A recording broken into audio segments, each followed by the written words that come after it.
আধুনিক বাড়ি, গাড়ি, ফ্ল্যাটের ঝলমলে পরিবেশ। সমীর অফিস থেকে ফিরে এসে ক্লান্ত হয়ে বসে আছে। তার স্ত্রী আর ছেলে মেয়ে পাশেই বসে আছে, কিন্তু মোবাইলে ব্যস্ত।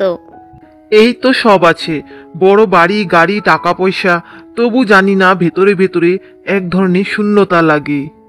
তুমি সবসময় এইসব ভাবো কেন? আমাদের কিসের অভাব? অভাব হয়তো নেই, কিন্তু শান্তি, হাসি খুশি, মনের আনন্দ সেটা কোথায় হারিয়ে গেল জানি না। এরই মধ্যে সমীরের কাকাতো ভাইয়ের ফোন আসে।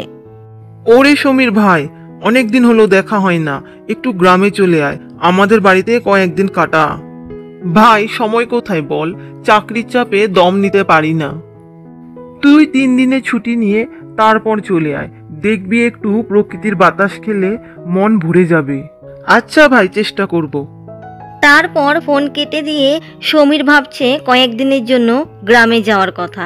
তখন তার স্ত্রী ও ছেলে মেয়ে আপত্তি করে। বিশ্ব ভাই ডাকছে, ভাবছি 3 দিনের ছুটি নিয়ে গ্রামে থেকে ঘুরে আসি। কি বলছো? গ্রামে গিয়ে কি করবে তুমি? সেখানে তো ভালো লাগার মতো কিছুই নেই। বিদ্যুৎ যায়, ইন্টারনেট নেই, বাজারে আধুনিক কিছু পাওয়াও যায় না। বাবা, আমি গ্রামে যাব না, ওখানে তো নেটওয়ার্কই চলে না, গেম খেলবো কিভাবে? হ্যাঁ বাবা, আমার ফ্রেন্ডদের সাথে চ্যাটিং করার সুযোগই থাকবে না। তাছাড়া গ্রামে কি কোনো মল আছে, কোনো রেস্টুরেন্ট আছে? তোমরা শুধু আরাম আর বিলাসিতা বুঝো, সুখ মানে শুধু মোবাইল, এয়ার কন্ডিশন আর বড় বড় দোকান নয়। একটু প্রকৃতি দেখেছো কোনোদিন? মাঠে দৌড়েছো, গাছের নিচে বসেছো? শহরের মতো সুবিধা ছাড়া আর কিছুই নেই। গ্রাম মানে কষ্ট, ধুলো, কাদামাটি। তুমি গেলে যেতে পারো, আমি তোমাকে আটকাবো না, তবে আমাদের নেওয়ার দরকার নেই। না, আমি চাই তোমরাও আমার সাথে চলো। তোমাদেরও একবার বুঝতে হবে, সুখ শুধু টাকার মধ্যে নয়, আনন্দ আছে প্রকৃতির মধ্যে, মানুষের ভালোবাসার মধ্যে। স্ত্রী, ছেলে মেয়ে একে অপরের দিকে তাকায় এবং অনিচ্ছা প্রকাশ করে। তারা গ্রামে যেতে চায় না। এরপর সমীর অফিস থেকে কিছুদিনের ছুটি নেয় গ্রামে যাওয়ার জন্য। এরপর সমীর গাড়ি নিয়ে একাই গ্রামে যাচ্ছে। সমীর গাড়ি থেকে নেমে উঠোনে আসলো। বিশ্ব আর তার স্ত্রী দরজায় দাঁড়িয়ে হাসি মুখে তাকে স্বাগত জানাচ্ছে। তখন ওই বিশ্বর ছেলে মেয়ে এসে সমীরের পায়ে নত হয়ে প্রণাম করে। সমীর অবাক হয়ে যায়। কাকু প্রণাম, আপনি এসেছেন বলে আমরা খুব খুশি। কাকু, আপনাকে দেখে ভালো লাগছে। বাপরে, তোমরা এভাবে প্রণাম করলে আমার মন ভরে গেল। অবশেষে এলি, কিন্তু বৌদি আর বাচ্চারা কোথায়? ওদেরকে নিয়ে আসিসনি কেন? আরে, আসতে চেয়েছিল ওরা, কিন্তু কিছু বিশেষ কাজ পড়ে গেল শহরে। বাচ্চাদেরও স্কুলের হোমওয়ার্ক, তাই আসা হলো না। আমি ভাবলাম একাই যাই, তোর সাথে একটু সময় কাটাই। হ্যাঁ, আমরা ভেবেছিলাম সবাই মিলে উঠোনে বসে গল্প করব, খাওয়া দাওয়া করব, কিন্তু সমস্যা নেই, তুমি এসেছো, এটাই অনেক বড় আনন্দ। হ্যাঁ হ্যাঁ, আমি তো আছি, 3 দিন মজা করে থাকবো তোমাদের সাথে। আসল সত্যি তো বলিনি, ওরা আসতে চাইলো না, বলল গ্রামে কি আছে। কিন্তু বিশ্ব ভাইয়ের সামনে আমি এসব বলতে পারিনি। জানি না ওর শুনলে কেমন লাগতো। চল ভাই, হাত মুখ ধুয়ে নে, তারপর গ্রামের খাবার খাইয়ে তোর ক্লান্তি দূর করে দিই। ভাই, গ্রামের সাধারণ খাবার, কিন্তু আন্তরিকতা দিয়ে বানিয়েছি, খেয়ে দেখবেন মনের মতো লাগবে। বাহ, এত সুন্দর গন্ধ আসছে। শহরে 5 রকম তরকারি খায়, কিন্তু আজ মনে হচ্ছে এই ভাত, ডাল আর মাছের তরকারির গন্ধই সবকিছুকে হার মানায়। হা হা হা, এই জন্যই তো আমরা একে অপরকে বলি ভাতই সুখ, তেল ঝাল নয়। দেখবে এক মুঠো ভাত আর ডালি পেট ভরাবে আর মনও ভরাবে। ঠিকই বলেছ ভাই, শহরে অনেক কিছু আছে, দামি খাবারও আছে, কিন্তু প্রায়ই অফিসের কাজের জন্য বাইরে থাকতে হয়, তাই সবাই আলাদা আলাদা খায়। স্ত্রী সন্তানের সাথে একসাথে বসে খাওয়ার সৌভাগ্য অনেক কমই হয়। এখানে দেখছি সবাই একসাথে খাচ্ছে, হাসছে, কথা বলছে, এটাই তো আসল সুখ। কাকু, শহরে কি আপনারাও এমন করে একসাথে বসে খান? আরে না বাবু, সেখানকার ব্যস্ততায় সেই সুযোগটা মাঝে সময়ে হয়। আজ তোমাদের সাথে বসে মনে হচ্ছে আমি কত বড় জিনিস থেকে বঞ্চিত হচ্ছি। ভাই, দেখলে তো, একসাথে বসে খাওয়ার আনন্দই আলাদা। বিশ্বর বাড়ি থেকে বেরিয়ে সমীর আর বিশ্ব গ্রামের পথে হাঁটছে। চারপাশে সবুজ ধান ক্ষেত। সমীর গ্রামের প্রাকৃতিক পরিবেশ উপভোগ করছে। ভাই কি সুন্দর আমাদের গ্রামটা, সবুজে সব ঢেকে গেছে।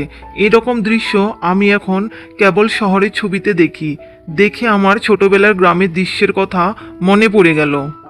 হ্যাঁ ভাই, এটাই তো গ্রামের আসল রূপ। সকালে মাঠে কাজ, বিকেলে এভাবে একটু হাওয়া খাওয়া, এটাই আমাদের আনন্দ। এই যে বিশাল মাঠে ধান দুলছে, শহরের কংক্রিটের দেওয়ালের মাঝে দাঁড়িয়ে মানুষ বুঝবেই না কতটা শান্তি আছে এই দৃশ্যে। আমাদের পরিশ্রমের ফসল ভাই, সকাল থেকে দুপুর পর্যন্ত মাটি করে ঘাম ঝরিয়ে আমরা এই ধান ফলাই, তারপর সেই ধানেই আমাদের সংসার চলে। এইভাবেই তারা হাঁটতে হাঁটতে পুকুর ধারে পৌঁছে যায়। পুকুরে কেউ মাছ মারছে, মেয়ে বউরা কলসি নিয়ে জল নিয়ে যাচ্ছে। আহা, এই যে একেবারে ছবির মতো দৃশ্য, এত প্রাণবন্ত, এত সরল জীবন। এই পুকুরটাই আমাদের কাছে সব। এখানে আমরা স্নান করি, মাছ ধরি, মেয়েরা কাপড় কাচে। শহরের মতো আলাদা কিছুর দরকার হয় না। জানো ভাই, শহরে সব আছে অথচ মন খালি, এখানে মনটা ভরে যায়। ভাই, আসল সুখ এখানে, যা আছে তাই নিয়ে খুশি থাকা, একে অপরের পাশে থাকা, এটাই আসল সম্পদ।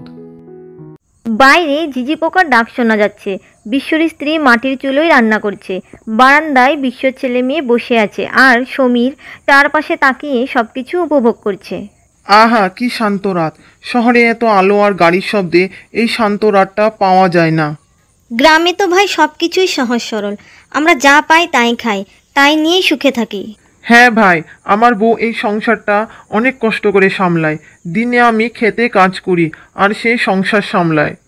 বৌদি, আপনাদের মতো পরিশ্রমী মানুষের জন্যই তো গ্রাম বেঁচে আছে। সত্যি বলতে শহরে এত সুযোগ সুবিধা থেকেও আমরা একে অপরের খোঁজে নেই না। কাকু, আপনি তো শহরে থাকেন, শহরে কি অনেক গাড়ি আর অনেক বড় বড় বিল্ডিং আছে? হ্যাঁ রে বাবু, অনেক গাড়ি আছে, অনেক উঁচু উঁচু বাড়িও আছে, কিন্তু তোর মতো সহজ সরল হাসি আর এই খেলার আনন্দ সেখানে নেই। আরে বৌদি, এত আয়োজন, আমি তো ভেবেছিলাম রাতে হালকা কিছু খাবো। আরে না ভাই, অতিথি এসেছে, তাকে না খাওয়ালে কি চলে? যা আছে ঘরে সব দিয়েই চেষ্টা করেছি। বিশ্ব মজা করে। এখানে কেউ না খেয়ে থাকতে পারে না। অতিথিকে আমরা কখনো খালি পেটে ঘুমোতে দিই না। তোমাদের আতিথেয়তা দেখে আমার মন ভরে গেছে ভাই। ভাই, বুঝতেই পারছো 3 দিন কেমন করে কেটে গেল টেরই পেলাম না। মনে হচ্ছে বুকের ভেতরটা ভরে গেল তোমাদের সাথে। এতটা শান্তি, এতটা ভালোবাসা, শহরে সেই কোলাহলে তো এগুলো পাওয়া যায় না।